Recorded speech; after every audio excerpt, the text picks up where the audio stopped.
इस वैद्युत धारा वाले अध्याय में सुप्रभात पहले शुरू करते समय ये वैद्युत धारा वाले अध्याय में मैं बता चुका था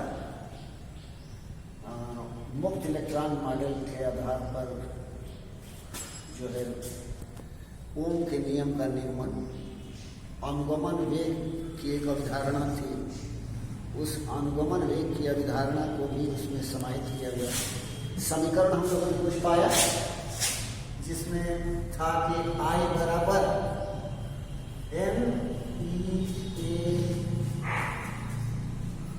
VD, जहां VD को बता रहे थे कि अनुगमन वेग है और VD की जगह हम लोगों ने पाया क्या था कि m बटा ऐसे था VD बराबर प्रारंभिक वेग शून्य है निश्चित दिशा में, तो a इंटू टाउ क्रांति काल था v बाई ml और इंटू टाउ, ये समीकरण पाया था VD के लिए अनुगमन वेग के लिए। इसमें VD का मान हम लोगों ने रखा था और अंत में मैं उसकी बहुत चर्चा न करते हुए आगे बढ़ा दूंगी। तो m बटा NE square tau L by A into I, यह समीकरण हम लोगों ने पाया। इस मान को यहाँ रखने के बाद ही यह समीकरण हम लोग पा गए, जहाँ m इलेक्ट्रॉन का द्रव्यमान, एकांक आयतन में इलेक्ट्रॉनों की संख्या, E इलेक्ट्रॉन पर आवेश, टाउ क्रांति काल है। क्रांति काल के लिए समीकरण हम लोगों ने रखा था टाउ बराबर लैम्डा यानी कि अंतरा परमाणु दूरी और बटा अनुगमन वेग। तो अनुगमन वेग यदि बढ़ जाएगा तो क्रांति काल घट जाएगा, क्रांति काल घट जाएगा तो टक्कर जल्दी जल्दी होगी, टक्कर जल्दी जल्दी होगी मतलब प्रतिरोध बढ़ जाएगा। तो इस आधार पे हम लोगों ने देखा था कि अब यदि ताप नहीं बदल रहा है तब तक तो अहमियत है, लेकिन यह यदि बदला तो प्रतिरोध जो इसकी जगह हम लोग लिखेंगे पूरे की जगह R बराबर m बटा NE square tau into L by A, यह जो लिख रखा था हम लोगों ने, जहाँ इसकी जगह m बटा NE स्क्वायर की टाउ की जगह विशिष्ट प्रतिरोध रो R बराबर रो इंटू L बाई। अब इसके अनुसार हम लोग बता रहे थे कि एकांक लंबाई और एकांक अनुप्रस्थ काट के क्षेत्रफल के चालक के द्वारा दिया गया प्रतिरोध विशिष्ट प्रतिरोध कहलाता है। लेकिन विशिष्ट प्रतिरोध किस पर निर्भर है? m बटा NE स्क्वायर टाउ पर, इस पर निर्भर है। यानी रो की निर्भरता है m बटा NE स्क्वायर टाउ पर, जिसमें से m नहीं बदलना है, n नहीं बदलना है, E भी नहीं बदलना है, टाउ बदलना है। यदि n तब बदलेगा जब धातु बदलेगी, पदार्थ बदलेगा, धातु का चालक तार का पदार्थ यदि बदलेगा तो n बदल जाएगा। और यदि यह नियत है, एक विशेष धातु के चालकों के लिए विशिष्ट प्रतिरोध नियत होता है। अब क्रांति काल के परिवर्तित होने पर यह परिवर्तित हो जाएगा, इसीलिए ताप दाब इत्यादि। तो विशेष ताप दाब पर किसी चालक के धातु का विशिष्ट प्रतिरोध नियत रहता है। यहाँ के लिए भी प्रतिरोध भी नियत है, लेकिन प्रतिरोध किसके द्वारा दिया जा रहा है? तो होता है कि चालक में जब ऊर्जा दी जाती है तो धनायन और ऋणायन हो जाते हैं। ऋणायन यानी इलेक्ट्रॉन, तो इलेक्ट्रॉन तो ऊर्जा को कैरी करते हैं, यानी कैरियर हैं ऊर्जा के, वैद्युत ऊर्जा के वाहक हैं। जबकि धनायन क्या करते हैं? इन इलेक्ट्रॉनों को जाने से रोकते हैं, इन इलेक्ट्रॉनों को जाने से रोकते हैं। इसीलिए प्रतिरोध दिया किसके द्वारा जा रहा है? तो धनायनों के द्वारा। तो चालक में ही उपस्थित जो परमाणु हैं उस परमाणु में ही दो चीजें होंगी, एक इलेक्ट्रॉन और दूसरा धनायन। वाहक हैं इलेक्ट्रॉन। और धनायन क्या है? तो धनायन जो है वो मतलब उनके मार्ग में बाधा देते हैं इलेक्ट्रॉनों के। तो प्रतिरोध चालकों का धनायनों के कारण है, और वैद्युत धारा का प्रवाह यानी वैद्युत ऊर्जा का प्रवाह इलेक्ट्रॉनों के कारण है। तो दोनों चीजें ही हैं, चालन भी और उसका प्रतिरोध भी, दोनों ही चीजें चालक में ही उपस्थित हैं। तो इसका विश्लेषण करने से यही जानकारी हम लोगों को मिलती है। फिर एक आध एग्जाम्पल मैंने बताया था कि यदि किसी चालक का प्रतिरोध अब R बराबर 2 इंटू L/A के अनुसार था, R बराबर 2 विशिष्ट स्थितियों के लिए यह सूत्र भी बताया था कि किसी चालक का प्रतिरोध यदि मान लेते हैं 4 ओम है, लंबाई 2 गुनी बढ़ गई, तो 2 दूनी 4 और 4 16, तो R2 का मान 16 ओम हो जाएगा। यानी लंबाई बढ़ी तो प्रतिरोध भी बढ़ जाए। यदि इसका की लंबाई आधा कर दी जाए तो n के बराबर 1/2 हो जाएगा, यानी 1/4, तो 4 से 4 कट जाएगा तो प्रतिरोध घट जाएगा। n के बराबर हम लोगों ने लिखा था L2/L1 बराबर A1/A2, इस तरह से था इस n का मान। और एक सूत्र प्रतिरोध के लिए और लिख रखा था हम लोगों ने कि RT बराबर R0 into 1 plus alpha into, इसे डेल्टा टी लिख सकते हैं, डेल्टा टी, जहां अल्फा को कहते हैं प्रतिरोध ताप गुणांक। तो अल्फा बराबर यहां से लिख सकते हैं RT माइनस R0 बटा R0 इंटू टी। यदि मान लेते हैं इस टी की जगह 100 होता तो R100 माइनस R0 बटा R0 इंटू टी। अब यदि दो अलग अलग स्थितियों के लिए प्रतिरोध दिए जाते और 0 डिग्री सेल्सियस में टेम्परेचर नहीं मालूम होता, तो उसके लिए भी सूत्र है अल्फा बराबर R2 minus R1 by R1 T2 minus R2 T1। इसके अनुसार दो समीकरण लिख के किया जा सकता है कि R2 बराबर R0 into 1 plus alpha into T1, और R1 की जगह लिख सकते थे R0 into 1 plus alpha into T2। इन दोनों समीकरणों को हल करेंगे तो ये समीकरण पा जाएंगे। R2 में से R1 घटाए हैं, R1 में से R2 को भी घटा के लिख सकते हैं, तो R1 माइनस R2, यहाँ माइनस कॉमन लें, यहाँ भी माइनस कॉमन लें, तो R2 घटाया है तो R2 T1 minus R1 T2। तो इस तरह से प्रतिरोध ताप गुणांक की गणना की जा सकती है। और ऋणात्मक अल्फा वाले भी धातु होते हैं, जिससे कि टेम्परेचर के वैल्यू होने पर, बढ़ने पर उनके ऋणात्मक प्रभाव के कारण ताप उसके परिणामी प्रतिरोध में कोई परिवर्तन नहीं होता। तो ऐसी चीजें की जाती हैं, इसलिए सवाल मैंने बताया था। अब इस वैद्युत ऊर्जा का हम लोग तो यह समझ चुके कि इलेक्ट्रॉन क्या है।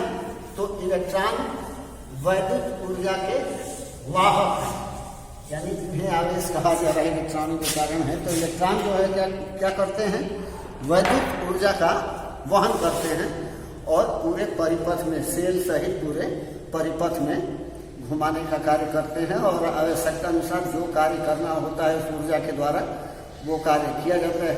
जैसे हम लोगों के घरों पे जैसे वैद्युत ऊर्जा का प्रवाह होता है, पंखा चलता है, बल्ब चलता है, फ्रिज चलती है, और भी अनेक कार्य वैद्युत ऊर्जा के द्वारा लिया जाता है।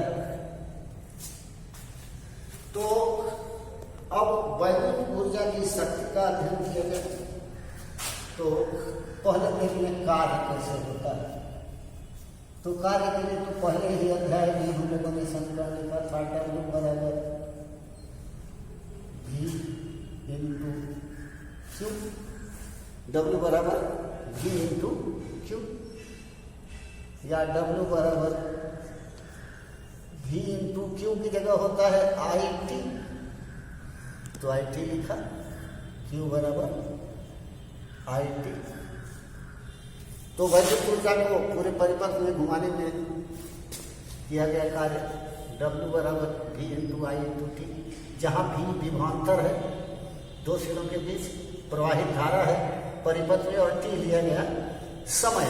अब एक समीकरण हम जानते हैं, V बराबर ओम का नियम IR, तो इसमें हम सब्स्टिट्यूट कर देते हैं। तो W बराबर V की जगह है कितना सब्स्टिट्यूट करें, IR इंटू IT, तो लिख सकते हैं इसे I square R into T। एक नंबर लिख लें इसे, 2 नंबर फिर अब हमने V की जगह सब्स्टिट्यूशन किया।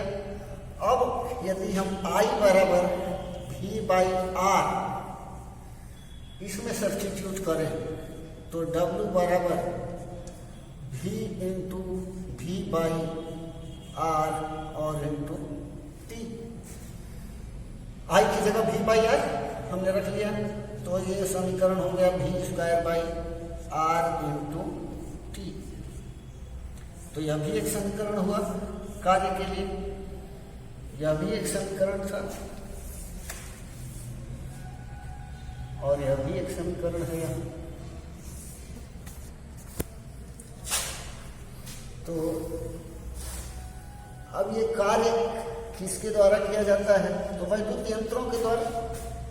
अब इसका उपयोग किसी न किसी यंत्र के द्वारा ही करेंगे ना। अब तो निश्चित है कि अब जब कार्य करेंगे तो इसकी चर्चा होगी कि भाई किसकी इफिशियंसी अच्छी है, किसकी इफिशियंसी बुरी है, या कौन अच्छा मतलब कि वैद्युत ऊर्जा का सदुपयोग कर पा रहा है, तो उनकी शक्ति की चर्चा होती है, मशीनों की, उपकरणों की, यंत्रों की, जो भी कह लें। तो rate of doing work is power. इसके पहले एक चीज और जान लें कि अब कार्य का मात्रक जूल होता है। कार्य का मात्रक जूल,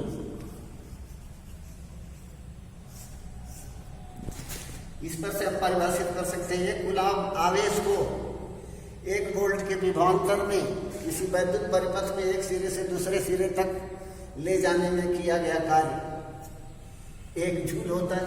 यहाँ से परिभाषित कर सकते हैं इसे। अब फिर मैं चर्चा कर रहा था सामर्थ्य अथवा शक्ति की, किसी उपकरण के, किसी यंत्र के, किसी मशीन के, जो भी कार्य, सामर्थ्य अथवा शक्ति।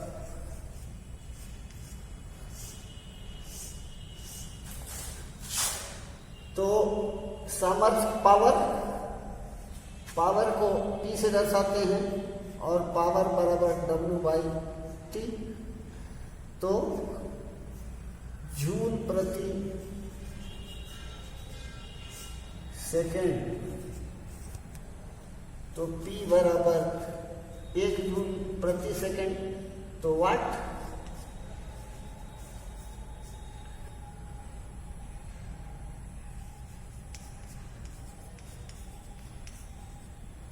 P का मात्रक वाट में।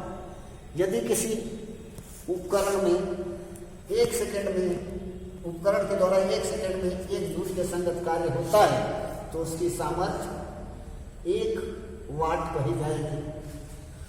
अब यदि इस का मात्रक जो है वह किलोवाट में इसका मात्रक है 1 किलोवाट। 1 किलोवाट बराबर 1000 वाट, यानी 1000 जूल प्रति सेकेंड। 1000 जूल प्रति सेकेंड यह कहा जा सकता है। तो किलोवाट हार्स पावर भी इसका एक मात्रक है 746 वाट। मतलब 1 सेकेंड में 746 जूल कार्य करने की यदि यंत्र की क्षमता है, तो उसकी क्षमता जो है 1 हॉर्स पावर कही जाएगी। तो ये सारे मात्रक हुए। अब एक चीज और कर सकते हैं, देखिए हम W बराबर यहाँ से P इंटू टी, W बराबर P इंटू टी।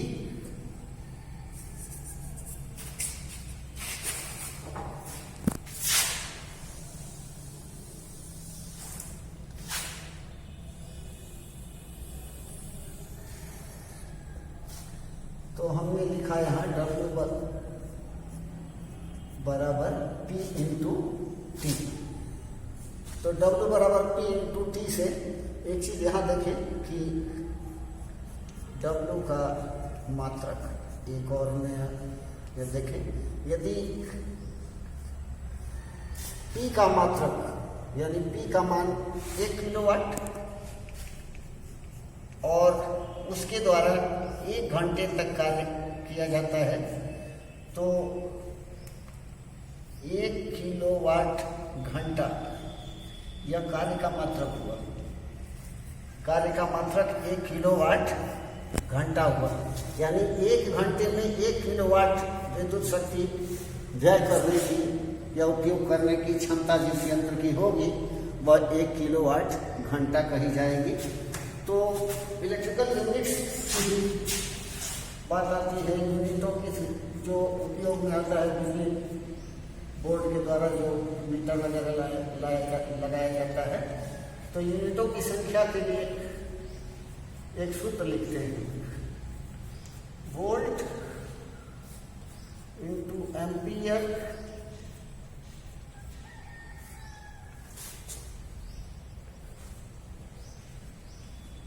अपॉन 1000, यह सूत्र लिखते हैं। तो इसके द्वारा यूनिटों की संख्या मालूम हो जाती है कि बोर्ड ऑफ ट्रेड यूनिट जिसे कहते हैं, बोर्ड ऑफ ट्रेड यूनिट। तो वोल्ट इंटू एम्पियर इंटू घंटे और बटा 1000। तो बोर्ड ऑफ ट्रेड यूनिट जैसे यूनिट ऐसा कहते हम बताते हैं कि कितने यूनिट बिजली खर्च हुई। तो बोर्ड ऑफ ट्रेड यूनिट यदि 1 घंटे में 1 एम्पियर की धारा 1000 1 वोल्ट 1 एम्पियर और उन्हें 1 घंटे तक 1 वोल्ट के विभवांतर से 1 एम्पियर की धारा प्रवाहित होती हो, तो यूनिट की संख्या यहाँ से जानी जा सकती है। डिवाइडेड बाई 1000 करके जान सकते हैं कि कितना जो है विद्युत ऊर्जा क्या होगी।